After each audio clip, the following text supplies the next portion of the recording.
والعصر إن الإنسان لفي خسر إلا الذين آمنوا وعملوا الصالحات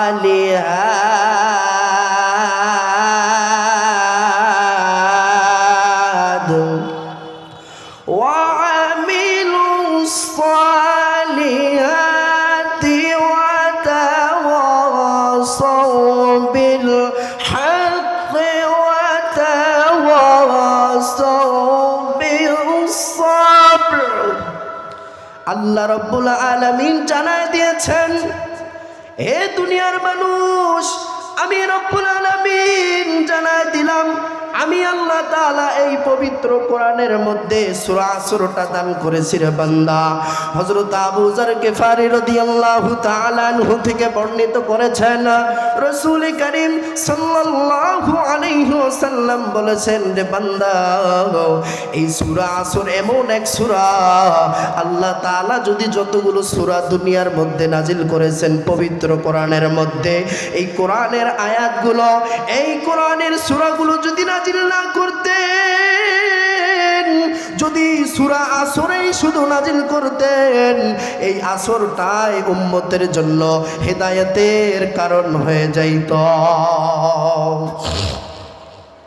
তাহলে আল্লাহ রাব্বুল আলামিন সূরা আসর এমনি এমনি নাজিল করেন নাই।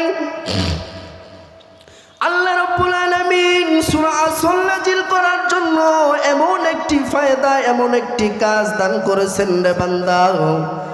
আল্লাহ রাব্বুল আলামিন বলেছেন, বান্দা, কোন বান্দা যদি এই সূরা আসর নিয়ে যদি গবেষণা করে, এই সূরা আসর নিয়ে যদি কোনো মানুষ যদি ইসলামিক মাইন্ডে যদি এই সূরা আসর নিয়ে যদি কোনো ব্যক্তি, কোনো বান্দা যদি গবেষণা করে রে মুসলমান, আল্লাহ রাব্বুল আলামিন বলেছেন, এই সূরা আসর ওই বান্দার জন্য হেদায়েতের কারণ হয়ে যাবে।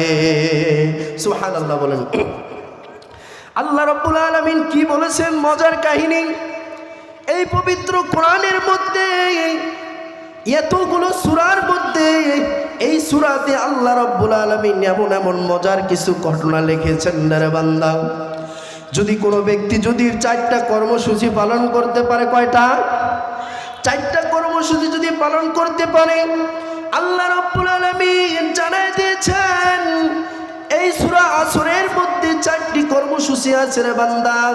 যদি কোনো বান্দা যদি এই 4টি কর্মসূচি পালন করতে পারে, আমি রব্বুল আলামিন জানায় দিলাম, বান্দা, আর তোমাকে গোটা কোরআন পড়তে হবে না, গোটা কোরআন মানতে হবে না রে বান্দা। তুমি যদি এই 4টা কর্মসূচি পালন করতে পারো, আমার রব্বুল আলামিন বান্দা তোমার জান্নাতের মধ্যে দিবে। 4টা কর্মসূচি জানার দরকার আছে কিনা? আছে কিনা? আল্লাহ রাব্বুল আলামিন বললেন, ওয়াল আসর, সময়ের কসম। কিসের কসম? সময়ের কসম। আল্লাহ রাব্বুল আলামিন বলেছেন, ওয়াল আসর, বান্দা সময়ের কসম আল্লাহ তাআলা খাইলেন। তাহলে মাথায় রাখবেন, আল্লাহর কাছে সময়ের কত দাম মুসলমান। আল্লাহ তাআলার কাছে সময়ের বড় দাম। কোন বান্দা যদি এই সময়ের কারণে বান্দা তুমি জাহান্নামে যাইবা, আবার এই বান্দা তুমি সময়ের কারণেই বান্দা তুমি আল্লাহ তাআলা তোমারে জাহান্নামে দিবে। এখন বলবেন যে হুজুর, কেমনে এই সময়ের কারণে জান্নাত জাহান্নাম হয়? এরে বান্দা, শুনে নাও, আল্লাহ রাব্বুল আলামিন বলেছেন, ওয়াল আসর, বান্দা সময়ের কসম। এই বান্দা তুমি সময় অনুযায়ী যদি সঠিক পথে চলতে পারো, এই সময় অনুযায়ী যদি তুমি কোরআন তেলাওয়াত করতে পারো, এই সময় অনুযায়ী যদি তুমি দ্বীনের হক দাওয়াত দুনিয়ার মধ্যে পৌঁছায় দিতে পারো, তুমি এই সময়ের মধ্যে যদি তুমি আল্লাহর ইবাদতের মধ্যে লিপ্ত হয়ে পড়তে পারো রে মুসলমান, আবার এই সময়ে যদি তুমি তাহাজ্জুদ আদায় করতে পারো, এই সময়ের মধ্যে তুমি দিন প্রচেষ্টার চেষ্টা করতে পারো, আল্লাহ রাব্বুল আলামিন এই সময়ের কারণে বান্দা তোমার জান্নাতে দিবে কিনা? দিবে কিনা? যদি সময় যদি সঠিকভাবে সৎ কাজ করতে পারি, বান্দা আল্লাহ রাব্বুল আলামিন জানা দিয়েছেন, বান্দা তুমি সঠিকভাবে যদি সময় অনুযায়ী যদি তুমি দিনের কথা বলতে পারো, সঠিকভাবে সময় অনুযায়ী যদি তুমি আল্লাহ তাআলার ইবাদত করতে পারো, সঠিকভাবে তুমি যদি আল্লাহ তাআলার দিনের হক দাওয়াতগুলো দুনিয়ার মানুষের সামনে পৌঁছায় দিতে পারো রে গোলাম, তাহলে আল্লাহ তাআলা এই সময়ের কারণে বান্দা তোমার জান্নাতে দিবে। আবার বলা হয়েছে বান্দা সময়ের কারণে জাহান্নাম কেমনে জানার দরকার আছে কিনা, জানার দরকার আছে কিনা? আবার কেমনে সময়ের কারণে বান্দা তোমার জাহান্নামে দিবেন? বান্দা তুমি যদি সময়ের কারণে সময় অনুযায়ী যদি তুমি আল্লাহর গুনাহের কাজ করে ফেলাও, বান্দা তুমি সময় হয়েছে তুমি টিভির ঘরে যাইতেছো টিভি দেখার জন্য, বান্দা তোমার সময় হয়েছে যাত্রা গানে যাত্রা হইতেছি তুমি যাত্রার প্যান্ডেল দেখার জন্য যাইতেছো, আবার তোমার সময় হয়েছে তুমি মানুষের কিভাবে চকুলখুরি লাগে দেওয়ার জন্য তুমি চকুলখুরি লাগার জন্য যাইতেছো। ও বান্দা সময়ের কারণে তুমি আল্লাহর ইবাদত না কইরা তুমি শয়তানের ইবাদত করতেছো। আবার এই সময়ের কারণে বান্দা তুমি আল্লাহর ইবাদত না কইরা শয়তানের ইবাদত করতেছো। এই সময়ের কারণে মাওলা তাআলা আল্লাহ তাআলা তোমারে জাহান্নামে দান করবে। তাহলে সময়ের কারণে জান্নাত জাহান্নাম হলো কিনা? তাহলে আল্লাহ রাব্বুল আলামিন এই জন্য সময়ের কসম করেছেন। আল্লাহ রাব্বুল আলামিন বলেছেন ওয়াল আসর, সময়ের কসম, সময়ের কসমটা দিয়ে দিয়ে যা কিছু কথা বললেন বান্দা, সময়ের কত গুরুত্ব, সময়ের কত দামি, সময় এমন এক সম্পদ, এই সময় ফিরে গেলে আর আসে না। এই জন্য কাজেই সময় এসেছে রে মুসলমান, এই বাংলার জমিনে, এই বাংলার জমিনে ইসলাম কায়েম করার সময় এসেছে কিনা? এই বাংলার জমিনে যদি ইসলাম এই সুযোগের মধ্যে যদি আমরা ইসলাম যদি কায়েমের সুযোগ দিয়েছে, এই ইসলাম যদি কায়েমের চেষ্টা না করি রে মুসলমান, তাহলে কিয়ামতের দিন আল্লাহর দরবারে বান্দা তোমারে জবাবদিহিতা করতে হবে। তাহলে এই সময়ের কারণে বান্দা আল্লাহ রাব্বুল আলামিন কত বান্দার মর্যাদা দিয়েছেন। পরের আয়াতে আল্লাহ রাব্বুল আলামিন বললেন ইন্নাল ইনসানা লাফি খুসর। প্রথমে আল্লাহ তাআলা সময়ের কসম খেলেন, দ্বিতীয়ত আল্লাহ রাব্বুল আলামিন কি খেলেন? নিশ্চয়, ইন্না মানে কি?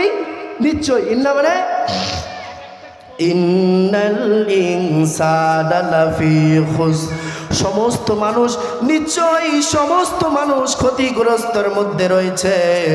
আমরা দেখেন আল্লাহ তাআলা আমাদেরকে সৃষ্টি করেছেন, সৃষ্টি করার পরেও বান্দা তুমি কেমনে ক্ষতিগ্রস্তর মধ্যে থাকো?